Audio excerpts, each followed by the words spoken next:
Good. Let's see how is it. Is it okay? You can see both of us? Yeah. Okay, sorry about the little late start. Back to No worries. Okay, we're gonna get going. This is Peter and Rebecca of Ampelos. We all have the 2014 Syrache out today, and I'm gonna let him run through just like Mary did the other day. And as you have questions, either type them in and I can ask, or feel free to raise your hand and I'll let you ask. And I'm gonna let them get to it. oh yeah, Rebecca was just asking, should we move you guys a little closer, or is this good? A little closer better. Okay, just do that. Maybe something like that. Better? Perfect. Better. Okay. Somebody is drinking a glass of white wine out there. So we got Rebecca, myself, Peter. There's a little dog on leash down below us there that we've only had a rescue dog. We just got her 2 days ago. So usually our dogs are not on leash around here, but we're just trying to get her to get some manners here. We have 2 other dogs that will probably be running in and out of the pictures. That's Artemis and Apollo. So James, thank you so much for putting us on here. We really appreciate it.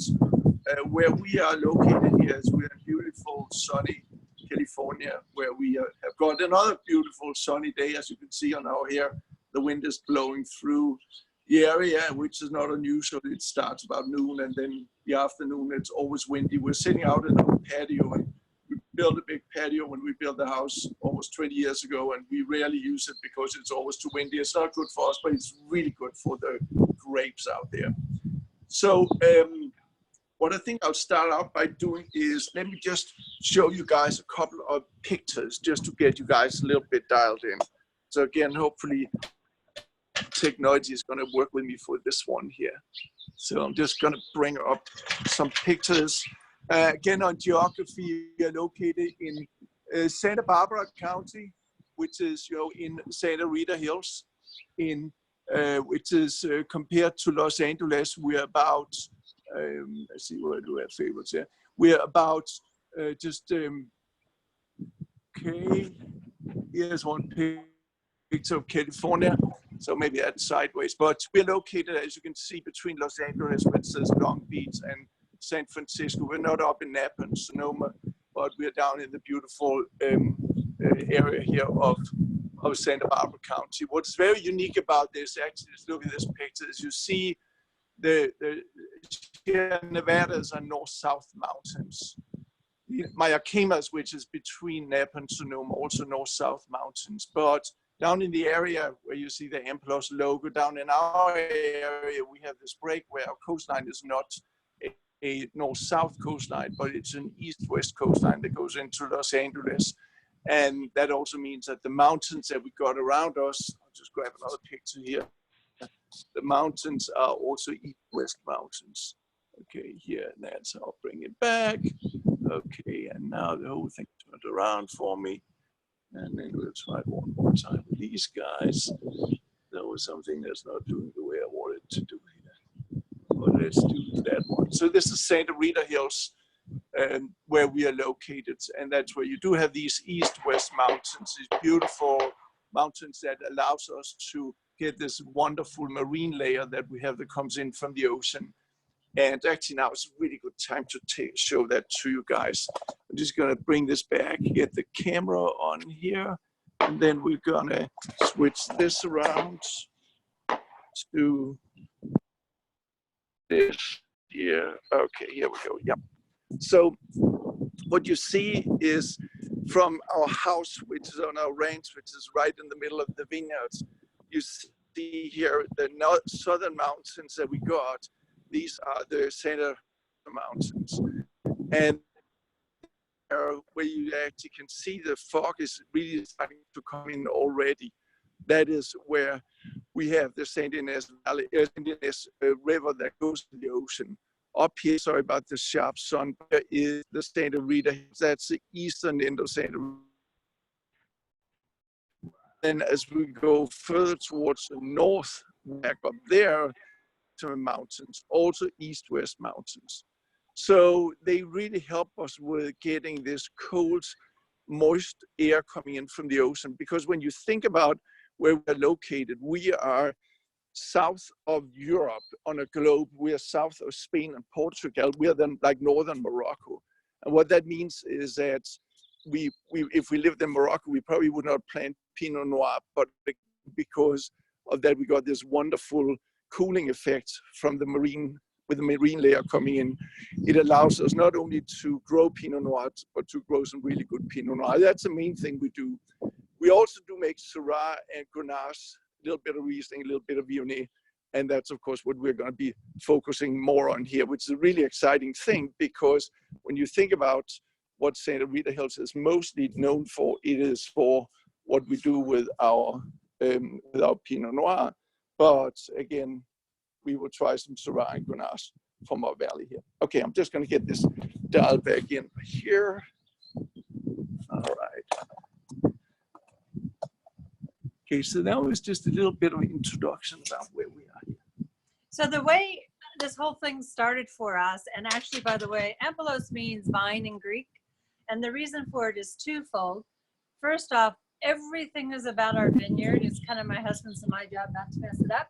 We're also the first vineyard in the United States to be certified organic, biodynamic, and sustainable.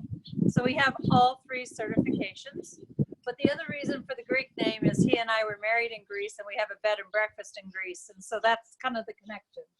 A little bit about our story. So Rebecca and I, first of all, I speak funny. That's because I'm from Denmark, although I've been here over 30 years, but the accent doesn't really go away. Rebecca and I met in the corporate career part of our life, where we spent 15, 20 years in corporate America, Pricewaterhouse, Walt Disney, MCI. We did a startup company that we IPO'd back in 2000 in the middle of the dot-com crisis. But that's also where we have a little bit of stock option money. And we just wanted to realize our dream. And that's basically what you see behind us here. This is what our dream was. So actually, my husband bought a book, and it was the most expensive book ever. It was about the harvest of joy, about how Mendavi would go out into the vineyard and make decisions. And it was kind of a purpose that kept him going. So my husband said to me, wouldn't it be romantic and have 5 acres and our dogs running through it? And so we decided to buy the property up here in Santa Barbara before it was Santa Rita Hills. We had no idea. It was just pretty. That was why we bought it. And then we discovered that you can't just plant 5 acres, because you need 1 tractor, 1 spray rig, 1 disker, etc. So we ended up planting initially 15 acres and then later planted another 10. So we have a total of 25 acres planted. So as we planted this in 2001, in the spring of 2001, the first phase Rebecca mentions, we were still in corporate America. We had a meeting in New York that we were going to in the summer of 2001, and we were flying Monday night, land Tuesday morning. We landed that morning, 9/11, that Tuesday morning at 6:30 in New York airport. Had a meeting planned in Wall Street that morning at 9 o'clock. And I would have been on the little PATH train from New York Penn Station into New York City. The meeting got canceled. So when we finally got back to Los Angeles on Saturday, we said to each other, where should we go? To our house in Los Angeles, or should we go up here to the ranch? And we decided to go up here and think about life. And that was when we decided that life can get too short sometimes. It's about getting on board and realizing your dreams. So that's what we did. So we quit the corporate world, trust that we can learn to make wine and grow grapes. And it's been, what, 20 some years now? Almost there. So maybe we should, I'm starting to get a little thirsty. What do you think? Yeah. So let's start getting a little bit into the wine. So one of the things I'll encourage you guys to do along the way, please ask questions. James is going to stay on top of those questions. And James, just interrupt us whenever you want to. If you've got some questions out there, we'll be glad to take them. So this is our Syrache. So this is our Syrache. It's a play on words, of course. Syrah, Grenache, Syrache. We should have trademarked it under hot sauces so people don't call it Syrache, but unfortunately we didn't. It is 67% Syrah and the rest is Grenache. And the reason we don't put Mourvedre in it, my husband and I have yet to find a Mourvedre in California that we like.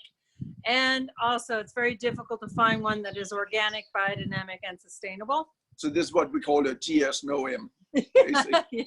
A little funny story about the Grenache and Syrah thing is that we moved up here in January of 2001, and the vineyard has just been planted. We knew it was not going to give us grapes until 03, or actually became 04.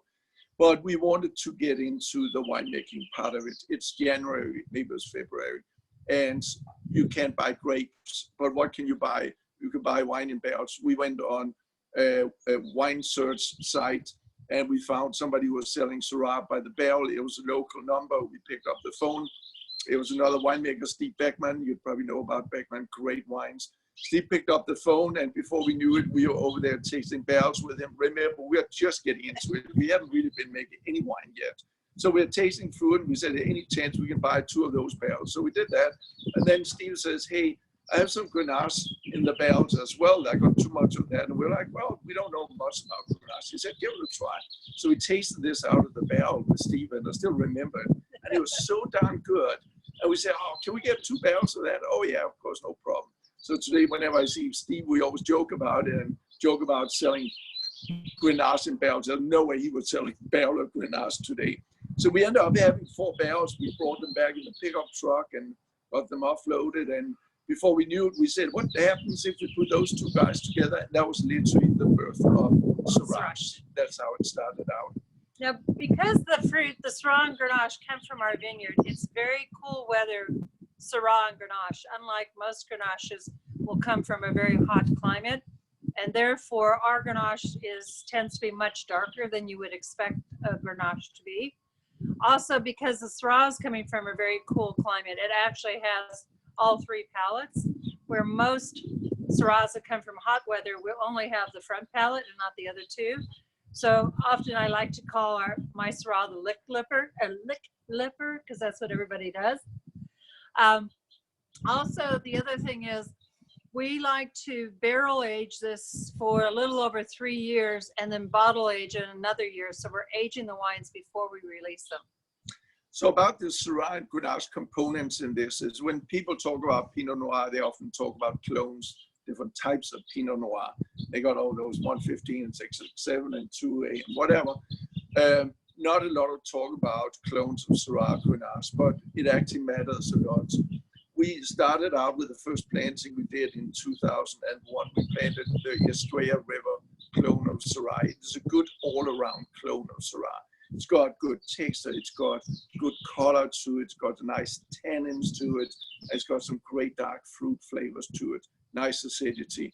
But it's, again, like going into different clones with Pinot Noir, you do that because you create more complexity. The same with the Syrah.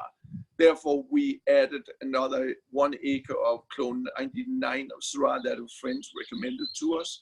It didn't work out as well as we thought it would, so we no longer have that. And in 2004, when we did the additional planting, Rebecca mentioned, we planted clone 470 and clone 383.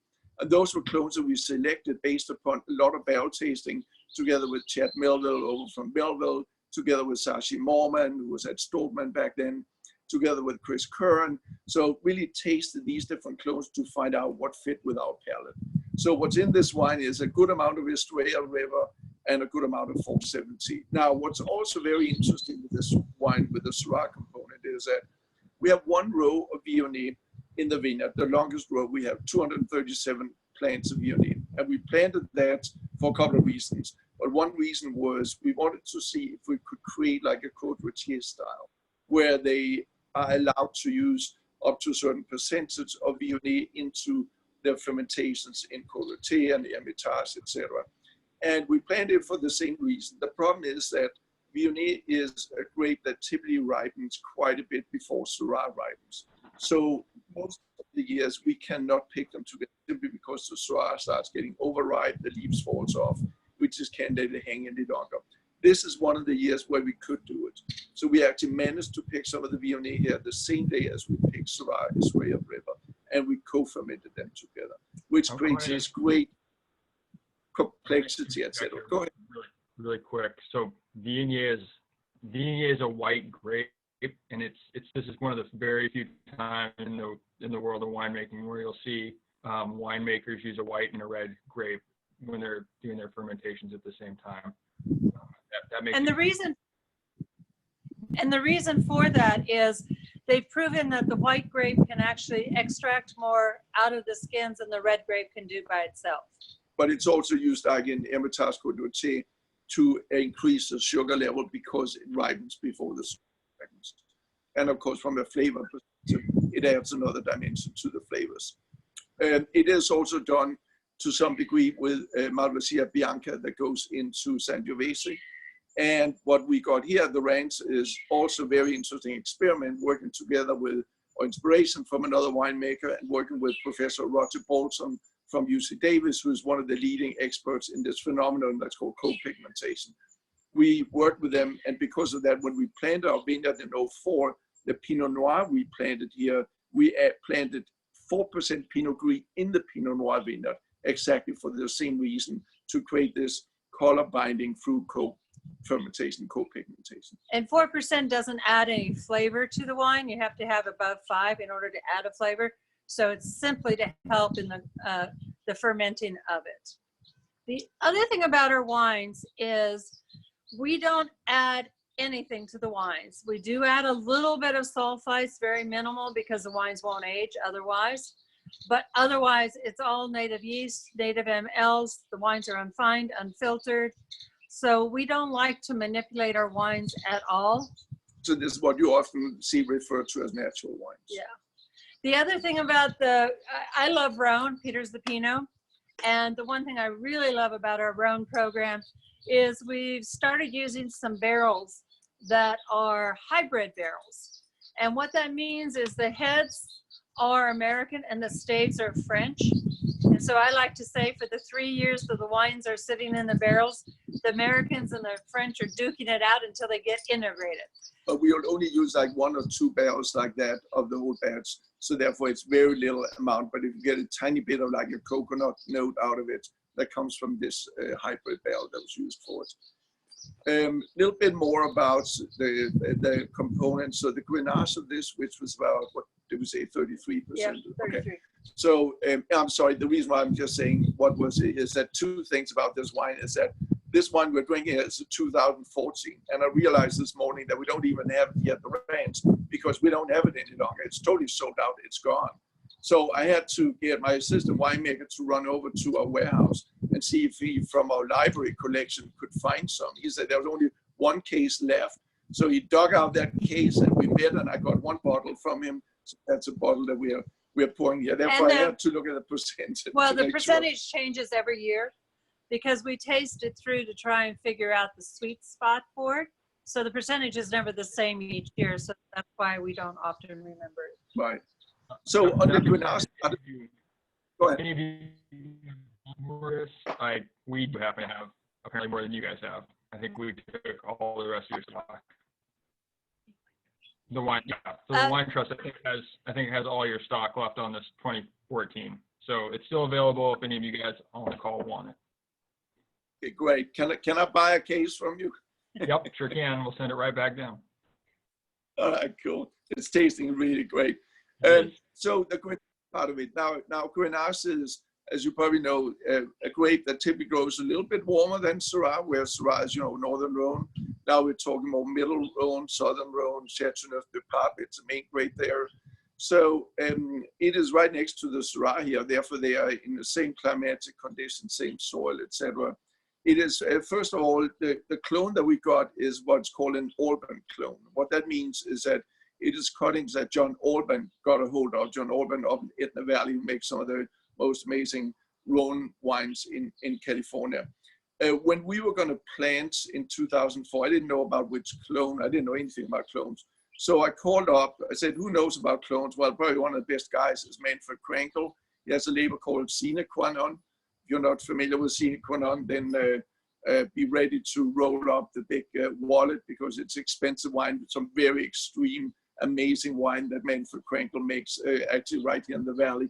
So I called up Manfred and he recommended that I called up John and he said to me, let John know that I sent you. So I called John up and said, hey, John, can I buy some cuttings from your vineyard? So we did that, and that's what we put in the grounds. So it's all urban clone. The other thing with Grenache that's interesting is that it's a very difficult plant to work with. You often hear people saying Pinot Noir is difficult. Nothing compared to Grenache. Grenache is just, it's a pain in the butt out in the vineyards. So the way I like to describe it is Pinot Noir doesn't want you to touch it, doesn't care, doesn't do anything. You just leave it alone. It's a happy camper. The Syrahs like to be slapped around really hard, and they just want to constantly have you slap them around, and then they're really happy. Then the Grenache is kind of like your teenager who has these massive mood swings. One day it's good, the next day it's really bad. And first time we did Grenache, we bottled it, we opened it up. A few weeks later, we tasted it and we said, oh my God, we're gonna have to dump this whole thing out. And it just turned out that it was just going through that mood swing. So it's one of the reasons why we like to bottle age our wines a year, so that the Grenache could get through that mood swing and be done with it. And even in the vineyard, we have the problems there as well, because it doesn't like to have very long shoots. The shoots are typically like 2.5 to 3 feet, big leaves, clusters, big clusters. So when you think about a cluster of like Pinot Noir is the size of half of a fist, and I've seen Grenache clusters, not from our vineyard, but over near the canyon, that are as big as a face. What we have to do is we have to do a lot of thinning of the clusters. So we do a lot of what the little side clusters on the top of the cluster, we call them shoulders or wings. So we trim wings off. Pinot Noir, we trim 1, maybe 2 wings. Syrache doesn't always have wings. Grenache, we typically take 3 or 4 of these side clusters, these wings of the shoots. Sometimes you'll be seen up to 9 wings cut off. So you have to do that to trim the cluster down to be a much smaller cluster, so you can get the right concentration of flavors and the right balance between photosynthesis going on in the leaves, the carbohydrates development and movement into the clusters. And part of the other problem with Grenache, this is why it's one of our most difficult grapes, is that it can get bleached out by the sun. It cannot be exposed to the sun. And therefore we do our trellis system, and the way we actually handle the Grenache is totally different than the Pinot and the Syrah, where we basically have all the shoots come down, we remove the wires, we thin the leaves out of the center instead of on the outside, and then we bring the shoots back up and form a tulip around the clusters to protect them from the sun. That also is a reason why our Grenache is probably darker than other Grenaches. And then back to like the old ripening and the season out there is that right now we are here in early to mid-April, and we've had pot breaks on Pinot Noir. About 4 weeks ago, we started seeing the shoots coming out. Grenache is just barely starting to push out. And the same thing as we go through the year, the flowering will be happening this year, probably towards the end of May for Pinot Noir. We'll definitely be into the middle of June before we start seeing flowering on Grenache. The same with the raisin, the color change, and of course, the same with harvest. So we started this year here, I was just checking the notes. We started on the 16th of October was when we started picking the Syrah, and the Grenache came in on the 15th of November. Yeah, usually it's close to Thanksgiving, so it doesn't get barreled down till Christmas time. And for us, we didn't realize it, but having Pinot, Syrah, and Grenache, we have a very long harvest. So any questions at this point in time in regards to the Syrah? I'm not sure that I've received any questions, but I'd love to get some from you guys. As kind of a reference point for the wine you guys had on Wednesday, they're harvesting in Washington about the same time for those grapes, but we're a much hotter climate. But that kind of shows you how much cooler they are down there, being that much further south, how much the ocean and that fog kind of influence. Think about it. It takes 2 days to drive up there. I mean, it's basically like, think about driving from northern Morocco up to northern Rome. I mean, that's about the distance. So it's such a different climate that we got. Another thing that's also very different is think about the length of the days. So in the middle of the summer, you have much longer days when you're further up north. So our days are much shorter here than they are up in Oregon and in Washington. at that point in time. So therefore we have fewer hours of sunshine, we have less photosynthesis, so we have slower ripening. That's why we can have these longer hang time. Now, the great news about where we are here weather-wise is that it's very reliable, that pretty much from now on until end of September, we don't see a drop of rain. So I'm sure you guys have been reading about the weather problems that they've had for the last, I don't know how many years now in Burgundy and in Chablis and Piedmont, etc. Bordeaux has had some really challenges weather-wise. We just don't have those fluctuations here. Our weather is very reliable and predictable. That is why we can let the grapes hang. Like in 2010, we picked the Grenache on the 30th of November, the day before December. We could do that long hang time because we got this great weather. Even if we start getting a little rain in October or November, it doesn't get us nervous at all. So, yeah, just fire questions as we go along here. What I think the next thing to get into is to talk a little bit about farming principles. So Rebecca touched on it early on. So after we had picked our grapes for the second time in 2005, we sat down with our vineyard consultant, Jeff Newton, and said, what can we do to improve quality of the grapes? There's nothing wrong about our grapes, but what can we do to get the quality even better? And he said, I think you guys should look into some organic and some biodynamic experimentation we started doing over at Beckman again. But at the same time, we live in the middle of our vineyard, and we were noticing that the skull, the crossbones and the skull heads were going up in no entry for 48 hours. And Peter and I were talking and saying, wait a minute, we live in the middle of this. We have our dogs, we have our horses, we have chickens. This is not good. So we converted to biodynamic and organic. We started towards the end of 2005, got certified in 2009.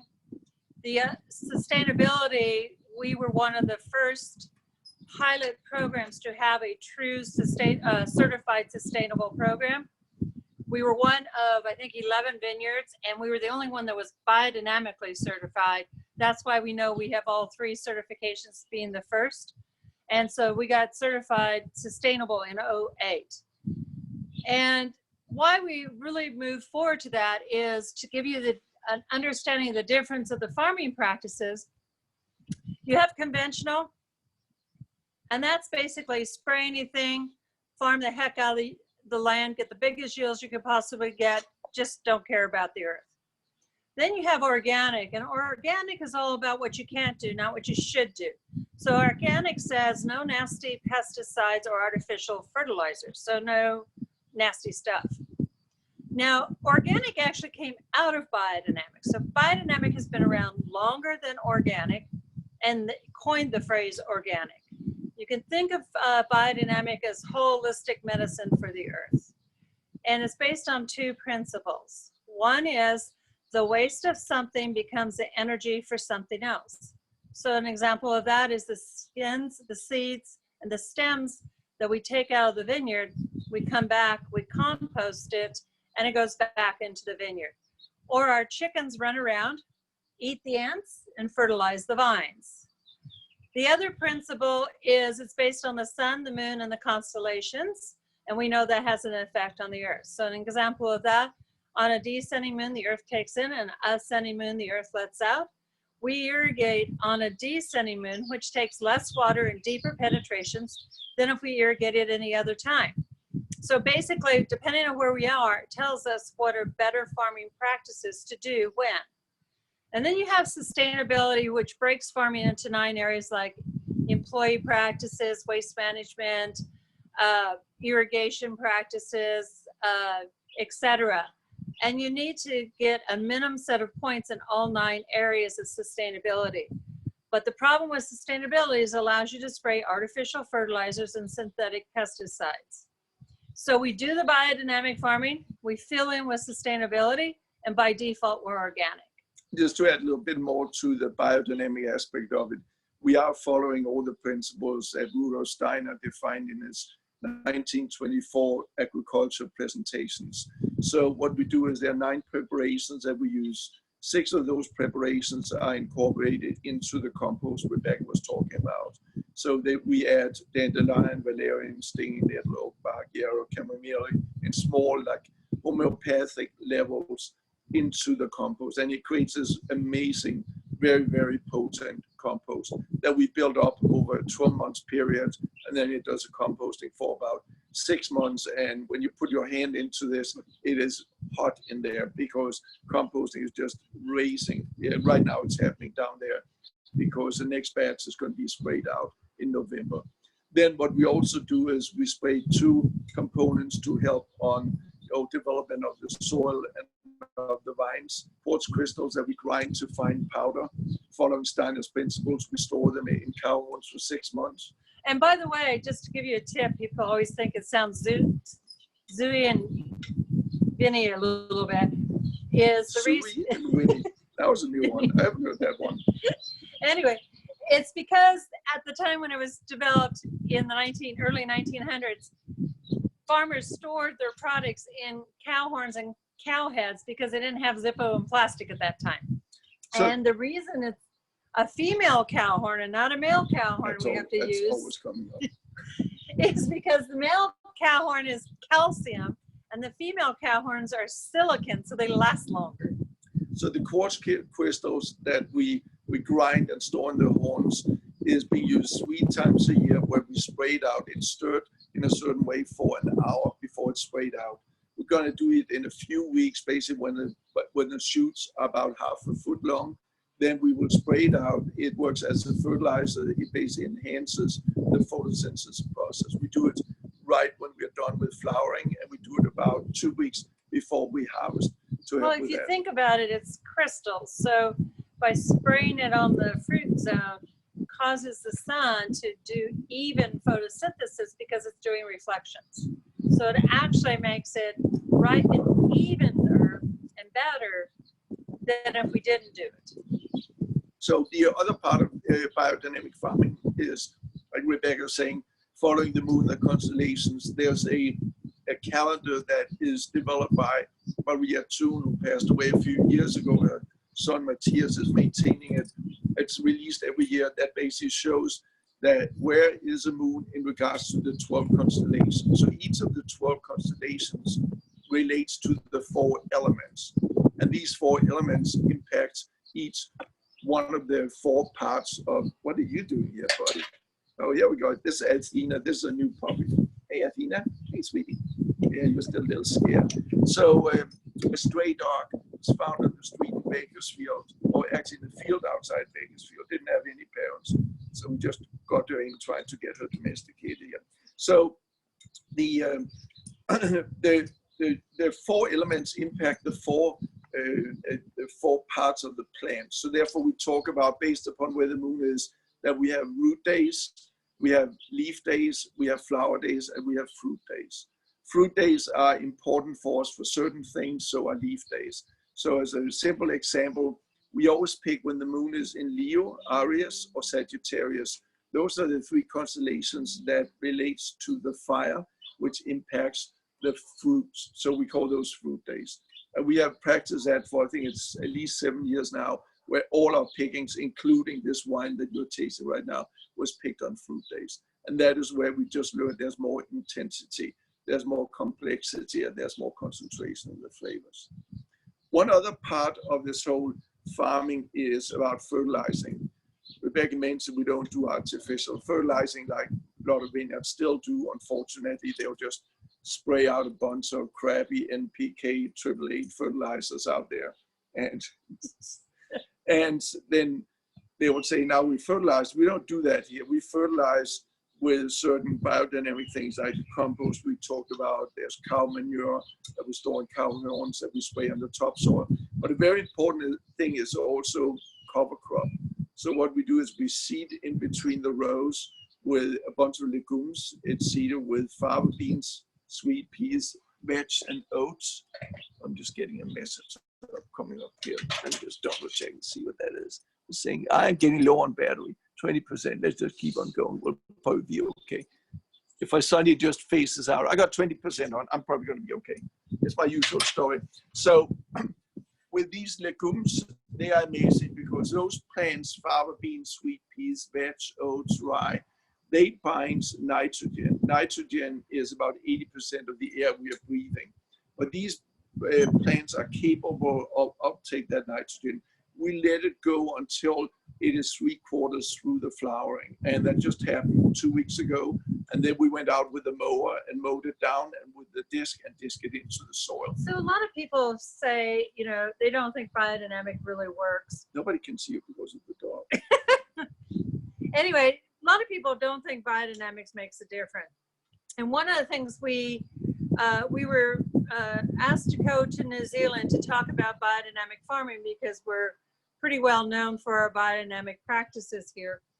And we had this picture we showed them about the difference. So when we had this one row that we took the picture in 2004, which is about when we first started harvesting. And then right beside it, we took a picture of that exact same place and that exact same row in 2017. And it's like night and day, the soil. So in 2004, it was sandy, had nothing in it. It was just pure sand. And now the sand is totally gone away. It's a black, dark mass of organic matter, and it's just gorgeous. And it's simply only because of the biodynamic farming. So what happens with this nitrogen that you get into the ground from the cover crop, it becomes ammonia, that becomes nitrites through the microbial processes in the topsoil. And that is just a wonderful way of fertilizing the soil together with some of the biodynamic variations and the compost. So what we are seeing now is that we have probably some of the healthiest vineyards that is around in St. Rita Hills. I can see with the cover crop, right before we mowed it down, we had the tallest cover crop in the whole valley. And it's literally because we created this wonderful balance in nature, in the soil with the plants, so that the plants can uptake these fertilizers that are made as natural as it can be. Why does that matter? It matters because you don't really want to drink a wine where a lot of crappy chemicals and fertilizers have been added along the way during the farming as well as during production. So, I have a couple Go ahead. questions. I want to go that route. I think you talked a little bit about this, but the question was what inspired you guys to go into biodynamic, but then maybe the next part of that you didn't talk about was how long did it actually take you guys to implement all of those practices? So the biodynamic, again, the main reason is, well, there was two main reasons. One was we wanted to continue to do the best farming we could possibly do, and our vineyard consultant recommended us going biodynamic. But the second reason is because we live in the middle of it and we didn't want those pesticides sprayed. And for biodynamic, to get certified biodynamic takes you 3 years minimum because you have to get all of that out of your soils before they will certify you. So we started at the end of 2005 to start the conversion, but we didn't get certified until 2009. Sustainability, you can get certified in the same year because again, you can spray those pesticides and it doesn't make a difference with sustainability. You just have to make sure you're having the minimum number of points in each of the 9 areas to qualify to be certified. And what I would add to that the conversion is, one thing is when can you apply for it and get the certification, but the actual conversion is really an ongoing process because it's a lot about that we constantly learn. And we learn and the vines are learning. We can see that the vines year after year, they're making some improvements. They're getting a better and better balance. So here we are, about almost 15 years into organic biodynamic farming, and we can still see that there's ongoing improvements. And one of the things is because those certifications, and they are expensive, we have to pay for it. We have 3 audits a year that we do, one for organic, one for biodynamic, and one for sustainability. And the auditors come out, and when they come out, they're not just double checking what we're doing and what we're saying we're doing is correct, but they're also providing us with some ideas of changes to think about. So for an example, sustainability auditor came out a few years ago and said, hey, you've got a lot of great beneficial insects. But the problem is those beneficial insects can leave your vineyard as the tractor goes up and down the rows because they're going to leave. So they were the ones that suggested, and we have been doing it ever since, every 10th row, don't plant cover crop, and no tractor or vehicle can go down that 10th row.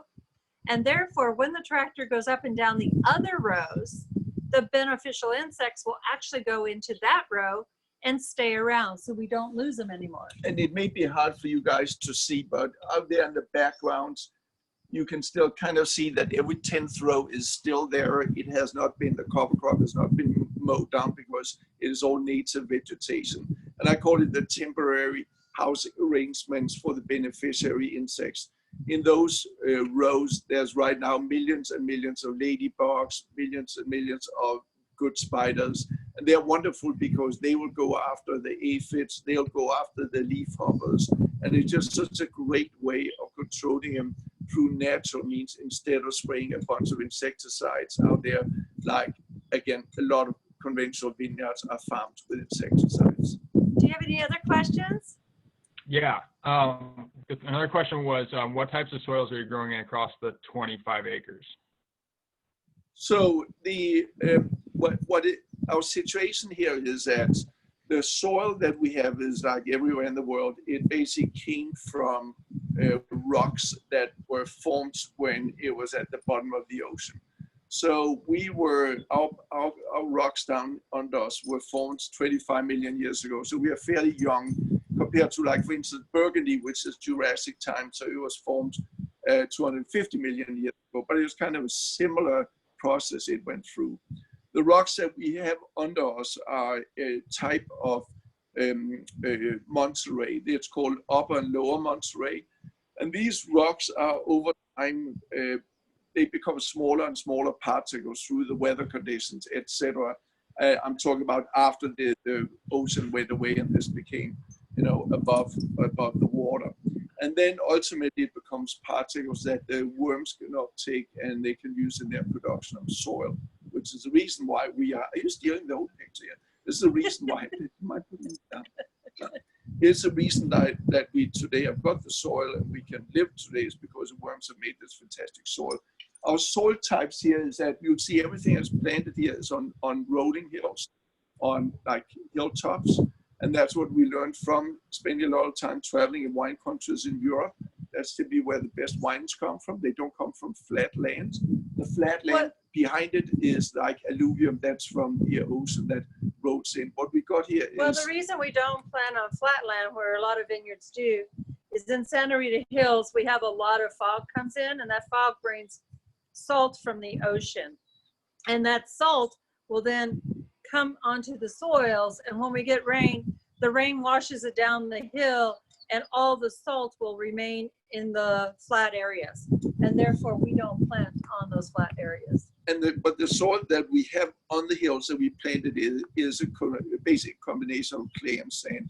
So it's sandy loam and it's clay loam. There's some butea that we got around here, and it's really great because sand is good for percolation of water. It's good for the roots to grow through it. Some clay is great because it has water holding capacities, and that's why we can keep some of the water so there's moisture for the root system. It's a great question. So the next question goes back a little bit to the biodynamic, but they're asking how do you do pest management and what types of sprays do you use? I really like the story when I was on the call with you guys a few weeks back about the mealy bugs that you had and how I think that was really important way to talk about the biodynamic part. Yeah, the pest management is, if you think about it, Mother Nature will fight with Mother Nature. And what we discovered, we were having a vine mealybug as an example of issue, and all vineyards are having that issue because it comes in on the workers' trucks and tools and everything. And what we discovered when we started seeing the vine mealybug is that the ants actually herd the vine mealybug like cattle and protect them. So we knew that we had to expose the ants and get rid of them in order to get rid of the vine mealybug, because the ladybugs will eat the vine mealybug, but they can't if the ants are controlling them. So that's why we started bringing in chickens, and we have roughly during the year around 100 to 150 different chickens. And what happens is they eat the ants, exposed. So we let them out in the vineyard in the morning. They run into the vineyard. They know where the ants are. And at the end of the day, they'll come back. We let them into the chicken coop so they don't get attacked by the coyotes. And so they've eaten they take care of the ants. They've exposed the vine mealybug to the ladybugs.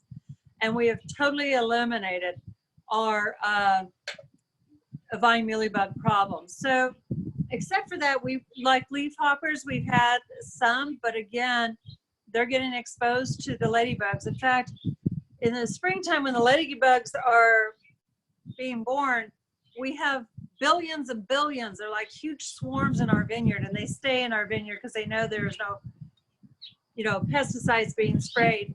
And a little tip of, well, not chemicals. But the thing is those ladybugs, when they're babies, they're green. I didn't realize that. And they turn red when they become an adult. So just to clarify the question, pesticide is a group of different things. So under pesticides, you have fungicides, you have herbicides, you have insecticides. So herbicides, weed killers, Roundup, bad stuff. Don't ever use that. Don't ever buy from vineyards that have been using Roundup. It's horrible. Then you got insecticides, which we could use. They are organic insecticides. We just don't need to use them because we found natural ways of dealing with the insects, the bad insects we have by using good insects and chicken and whatever. Then we got fungicides, which we need to spray. Like every vineyard is pretty much spraying fungicides because we got problems with powdery mildew. What we are spraying as fungicides is basically organic certified products, so we can continue to take good care of Mother Nature. Which is like fish oil we use, starlet oils. Starlet oils. So anyway, so far we've been able to manage all of our pest controls that we've needed to. Okay, so I got 10% left on this. If we run out of juice, we're going to run inside and connect from. Exactly. So we'll reconnect somehow if we somehow get disconnected. Sounds good. The next question was, do you have a tasting room in Santa Barbara area? Yeah, we have a tasting room in the Lompoc Wine Ghetto. So yeah, we have great tasting room out in Lompoc, which is open. We still keep it open right now. We cannot pour wines at the tasting room, but we are open for pickups and we are open for orders. If you guys want to explore all of our wines, you're always, sorry. Okay, I hope that, let me just get this back on again. Did it just get, down dog hit the camera thing. There we go. I can answer this next question about where your wines are available in Washington State. They're mostly on the west side. The company that I work for is the one that brings them into Washington here, and then most of the stuff is on the west side. But I believe the question came from the east side of the mountains. If you guys are interested, let me know, and I can still bring some of those wines over to the east side of the mountains for you to try. But Blanc and Rouge would be the one that I would suggest right now. If you want wines on the west, I can hear from them. We're just trying to read it right now. Do you think Sand Hills are a good destination for people to buy from winery to winery?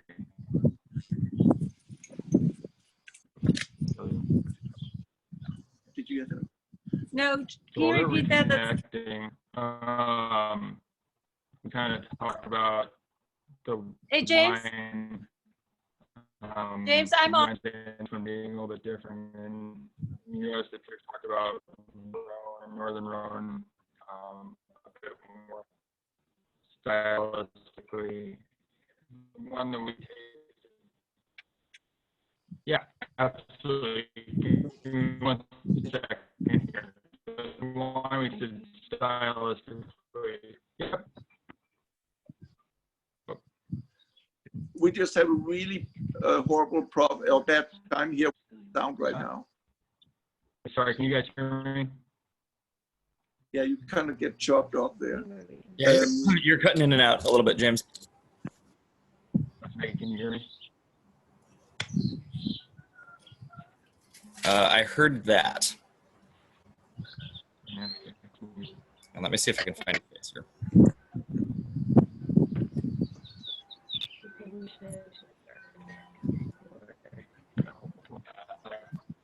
Oh, Can you hear me now? No, still cutting out.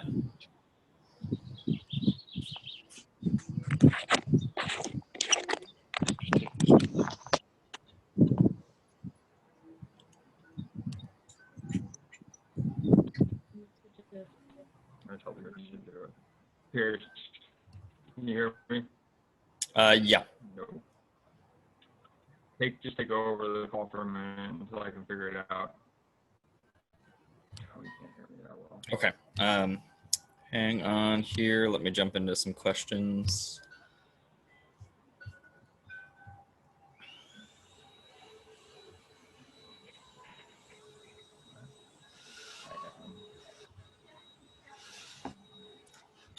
Okay, so real quick, it looks like the last question I think that I heard when James kind of started to break in and out there was where we can get Washington, the Ampelos wines in Washington, which to his point, I think kind of anywhere on the west side, you can contact James and I. We both can kind of set that up.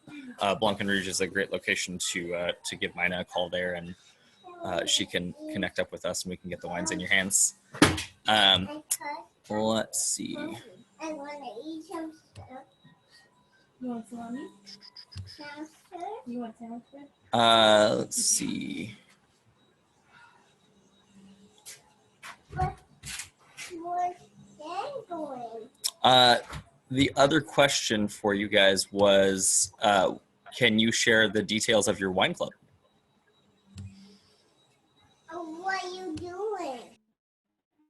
And Rebecca? No. No, what's he standing? Jen's going home here. Let's see.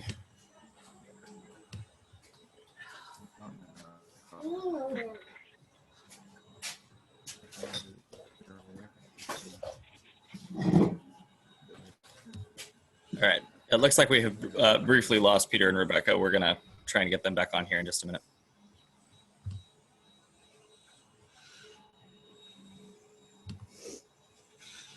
We have a text from them that we're working on. Pierce, can you hear me at this point? Yes. Okay. You're not cutting out anymore. Rebecca says she's trying to turn her microphone on to make it running now. Oh, wait. Careful, kiddo.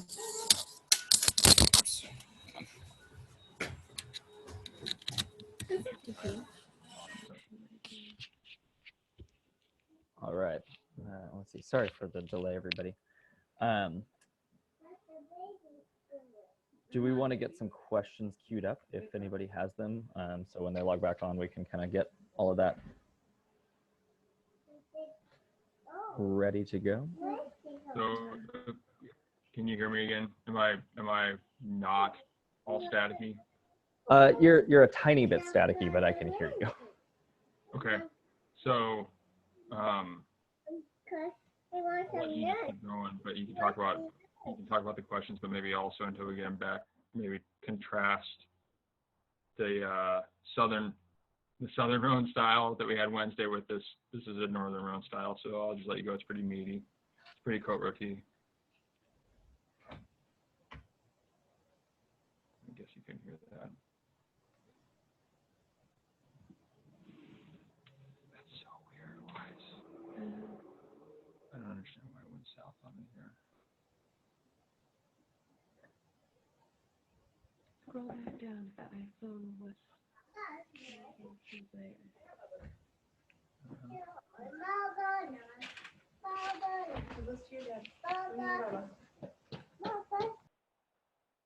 Why isn't Pierce talking? Sorry, I can hear you now, but I'm also trying to get Lincoln some notes. So you're dealing with a 2-year-old and I'm dealing with technical difficulties, which is harder. Yeah, both accurate.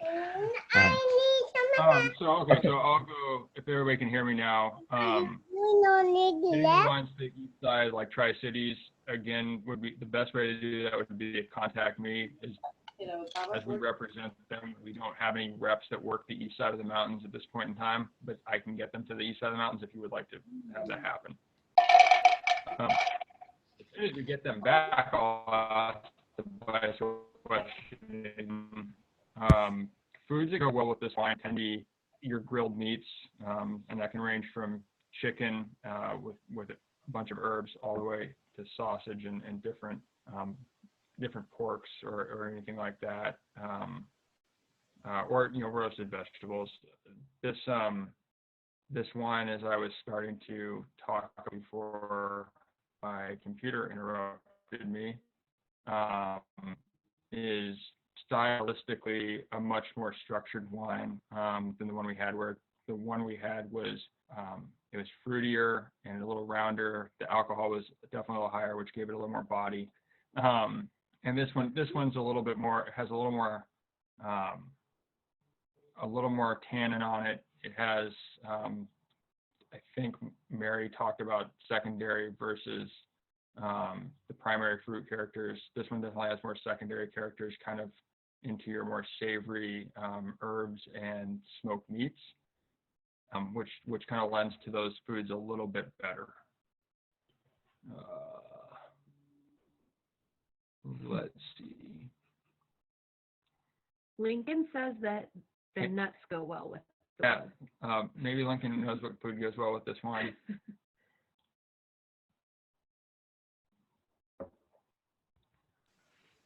I'm still trying to track down. Here's, I'm gonna let talk for a minute while I try and track them back down.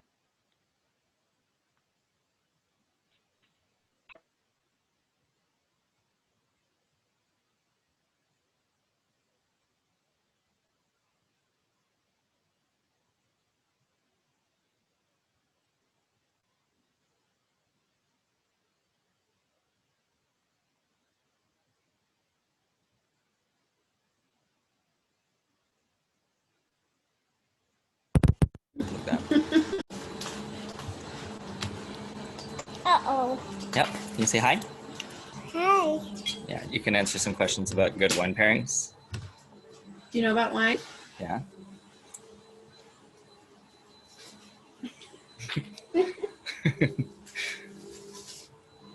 Yeah, you can see yourself. Is that pretty cool? What's this? Those are your hands, for sure. Those are fists. Mm-hmm. Oh no. Hi. Say, how are you? How are you?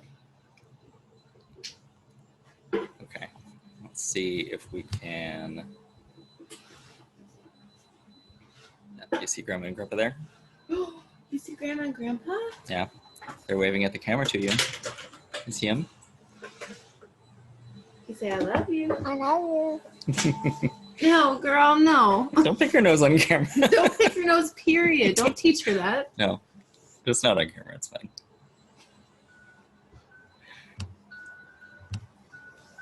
Oh, yeah.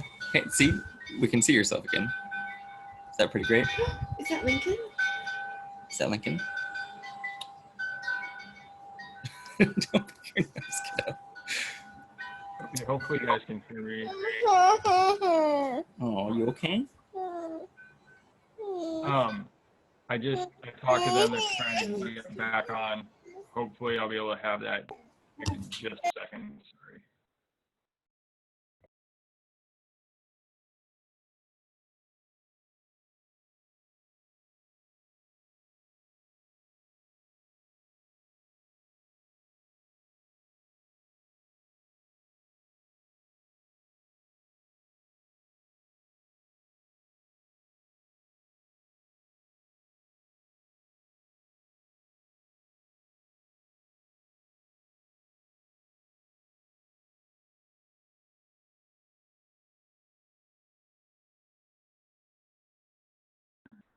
Okay, maybe someone on this call knows the answer. They're trying to join and they're showing up, but they have no audio.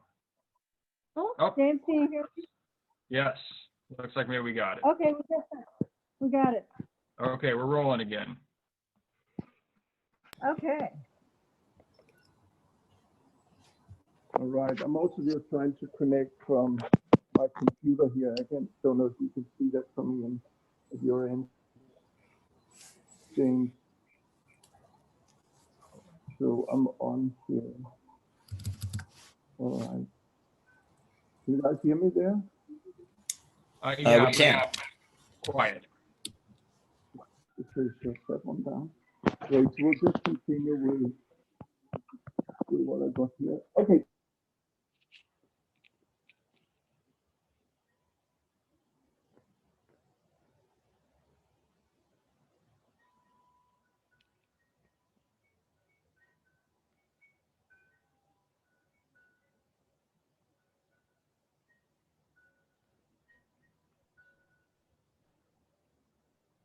I don't know.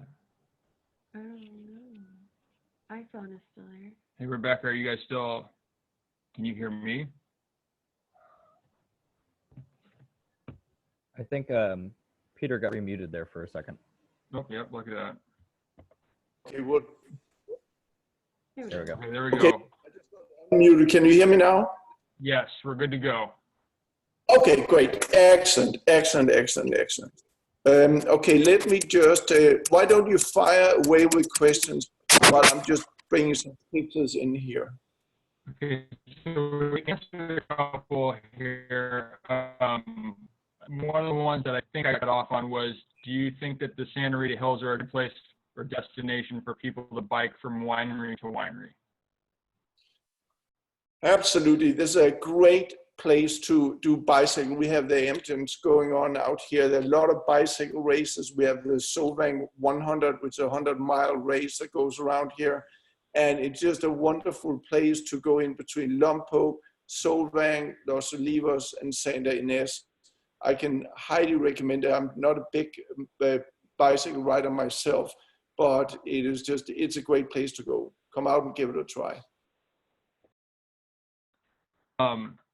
My winemaker has asked a bunch of kind of detailed questions, so I'll hit you with them kind of quick, but maybe go through them kind of briefly, and we can always catch up with you later. He was asking what kind of vessels you ferment in, whether you use whole cluster, and kind of what you guys shoot for maceration times with the Syrah and Grenache.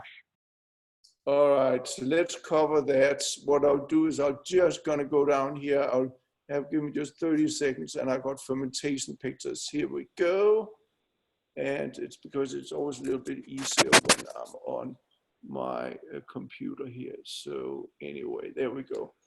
Share that one. Okay, so do you guys see a picture here with me on a forklift? Yeah. Yep. Great. So the fruit comes in half-ton bins, and the fruit goes into the cold room where they typically spend 24 hours in the cold room. After the cold room, when they come out of there, then we take it through the destemmer, and we typically destem the fruits. We will taste through the stems to determine if we do want to do stem inclusion. In that case, we'll take the stems and put them back into the fermenters. The fermenter that you see that my friend John is looking into is a 1.5 ton fermenter. That's what we ferment everything in. So it's open top fermentation in small lots. Here's Rebecca working on the destemming process. This is as I mentioned, 1/2 ton. It takes about 6 minutes to run that through the destemmer. That's what the fruit looks like when it comes out of the destemmer, nice and clean, very effective way of doing the destemming. From there on, we will typically do a pump over process. We put it back into the cold room where the fermenters will be in for 3 to 4 days for cold soaking, and that's when we start out by doing pump overs to get a good early extraction of some colors and some tannins. And then we will see in this picture here that the natural fermentation will start kick in, where the native yeast will start doing their stuff.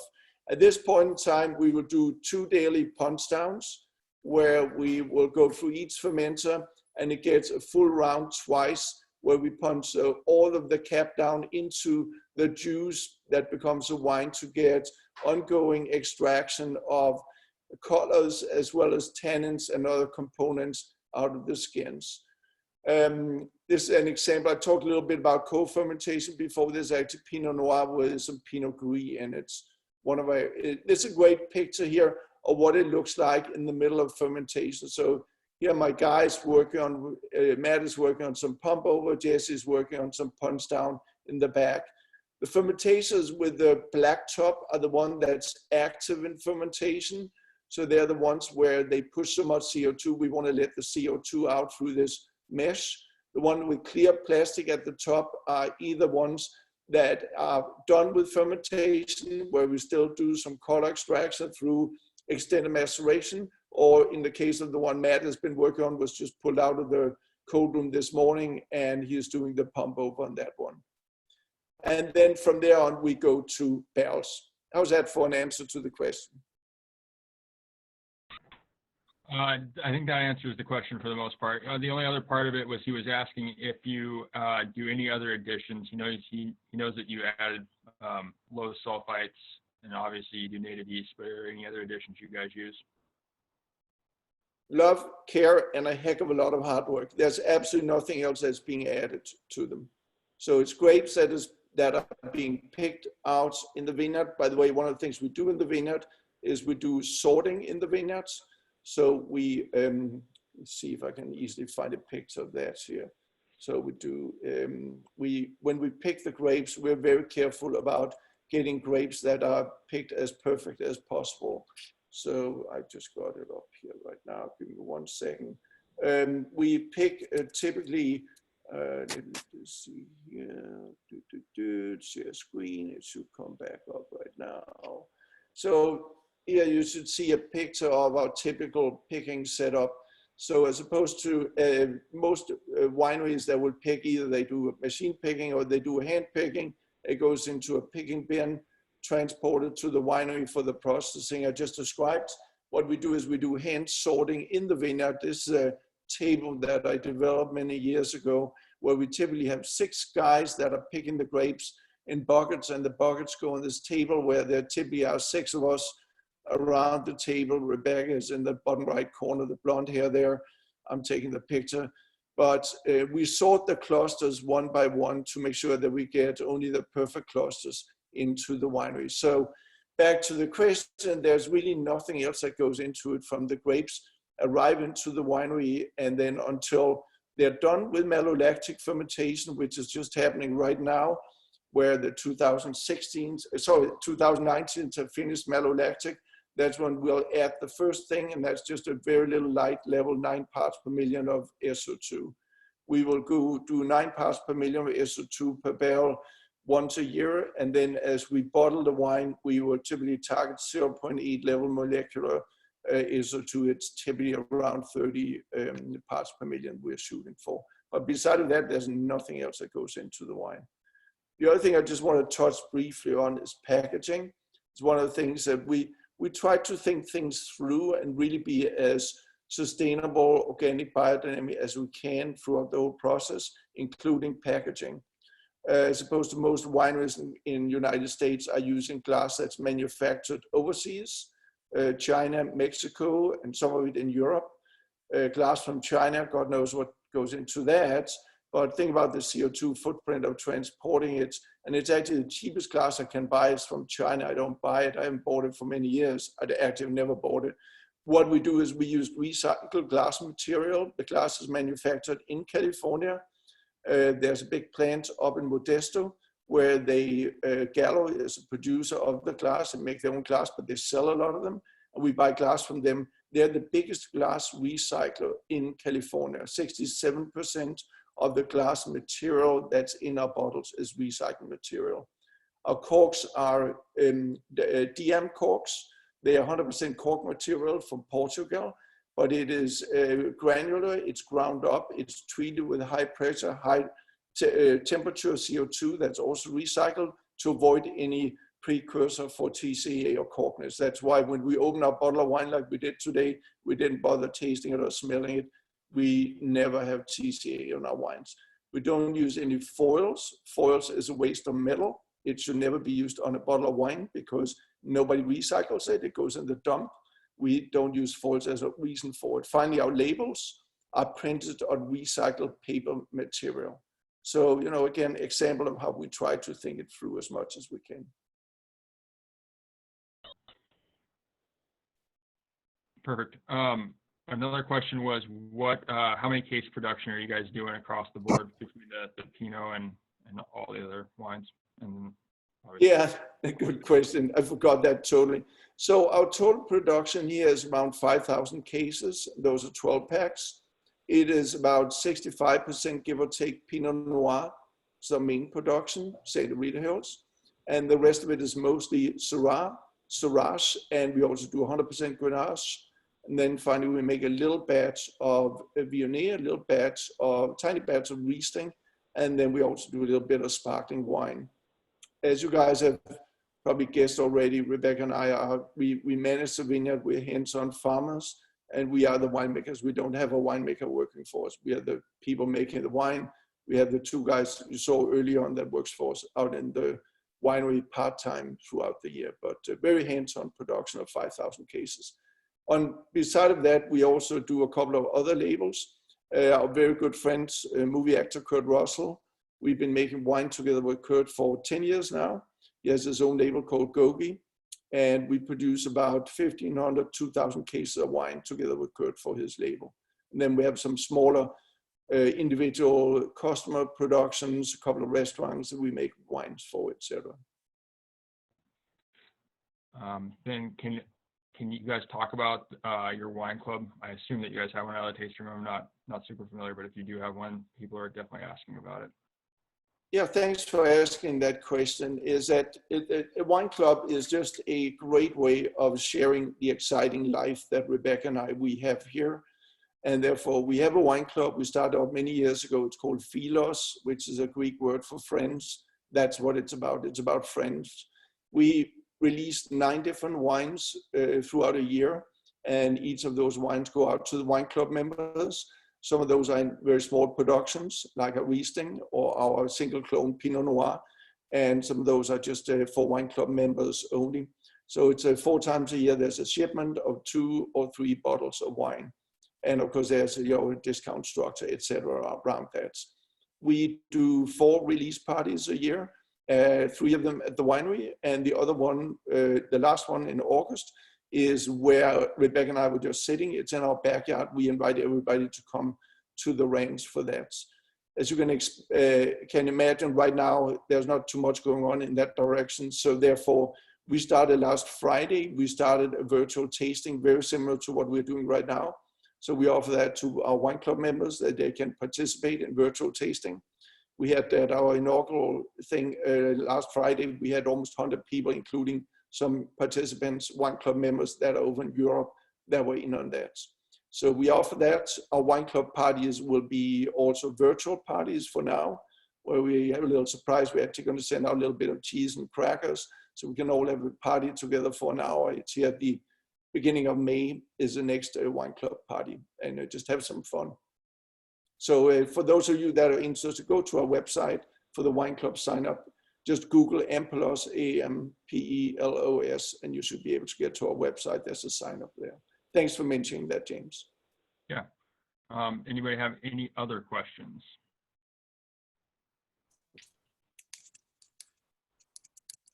Looks like we've got all the other questions answered for the moment. Anything else that you want to discuss, Peter? I think we covered a lot of grounds here as we've gone through this. But you know, the main thing I want to just kind of wrap up with is, and I'll do a little bit of a picture sharing here again, is that, let me just bring this one up. Bunch of heroes that I have out there. This is a picture, it's a screenshot from Rich, which is a great winery. Some of you, I'm sure, are familiar with Rich. Paul Draper used to be the winemaker. He recently retired. But Rich, they're really awesome because they're very much into thinking it through. So they realize that back to chemicals, there's a lot of crappy chemicals that wineries are adding to the wines. There is a list of over 60 additives that can be used. Some of the worst ones he has mentioned here: Mega Purple, which is a super concentrated color from crappy grapes. Velcorin, it's also known as dimethyl dicarbonates. Methyl is a poisonous alcohol. You can go blind and you could die from it. A lot of wineries are adding Velcorin, DMTC, into their wines, and it's a horrible thing. If you drink a glass of wine, go to bed and wake up the next morning with a headache, usually we have more than one glass, but if that happens, you can be sure there was probably Velcorin that was used as part of that wine production. So my point with this is that I really want you guys out there, I really want you guys to be very careful about what is in the wine that you drink. We started a few years ago following Rich's leads as our back label from our recently produced Rosé of Syrache. We started putting in ingredient listing, and we want to tell people, I mean, look at this, what's in it is hand-harvested, biodynamic, sustainably grown grapes, native yeast, and sulfites. That's it, there's nothing else in it. When you take good care of your body, as I'm sure you guys all do, and you go out and you go to Whole Foods and you buy those great organic vegetables, you go to the farmer's market, get organic stuff.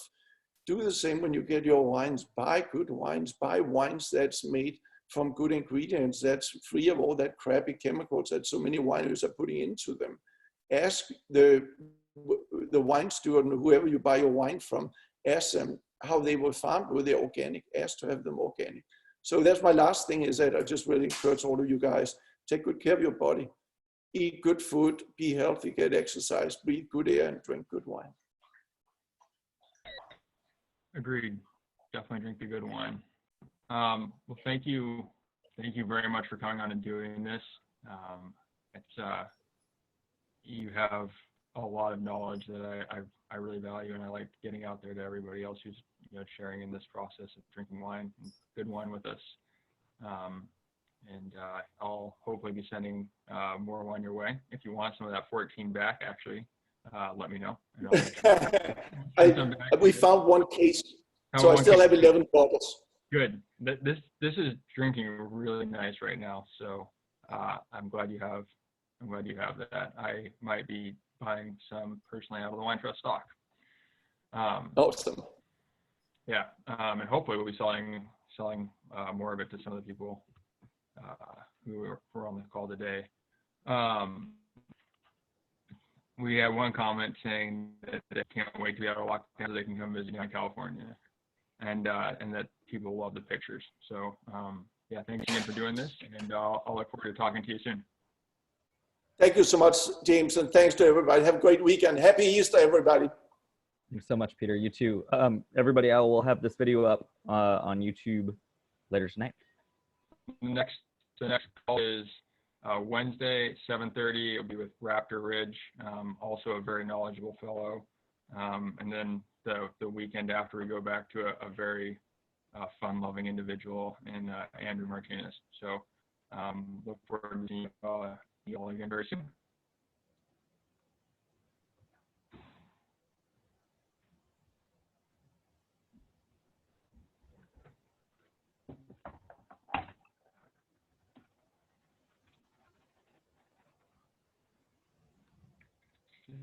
Video works now. Does it work now, Pierce? Your mom can see us. Hang on. I'm on a different screen. Yeah, yes, I can now see your face.